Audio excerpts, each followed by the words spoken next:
Hello, my name is Graciela and I'm Research Manager at Americans for the Arts. And today I'm going to show you how to use a new tool that we developed for local arts agencies and anyone interested in learning more about their work. This dashboard is designed to be interactive and to allow for customized views for the 2018 profile of local arts agencies survey data. Users can compare one specific organization to another or compare their local arts agency to a group of local arts agencies with similar characteristics using the provided filters.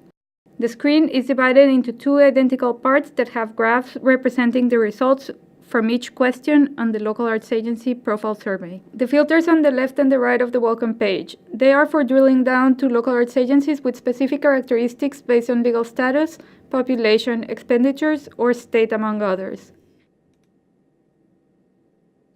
You can even look up a specific agency, which will be there if they were one of the 537 who completed the 2018 survey.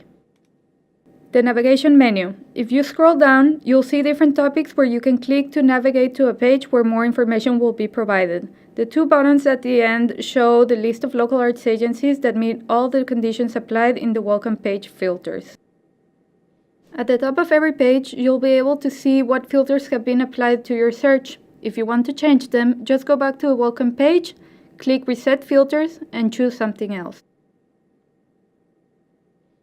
Let's try an example comparing local arts agencies in two states. On the left filter, I will choose Pennsylvania, and on the right, I will choose Ohio.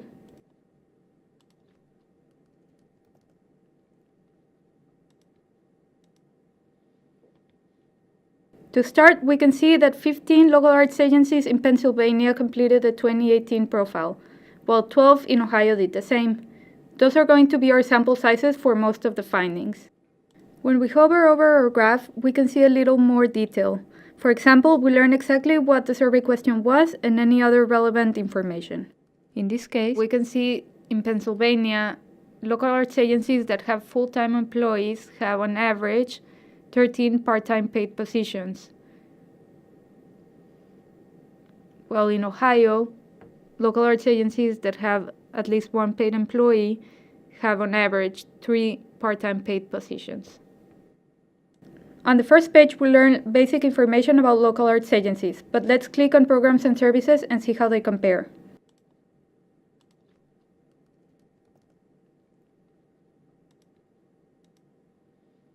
It looks like the types of financial support they provide are different.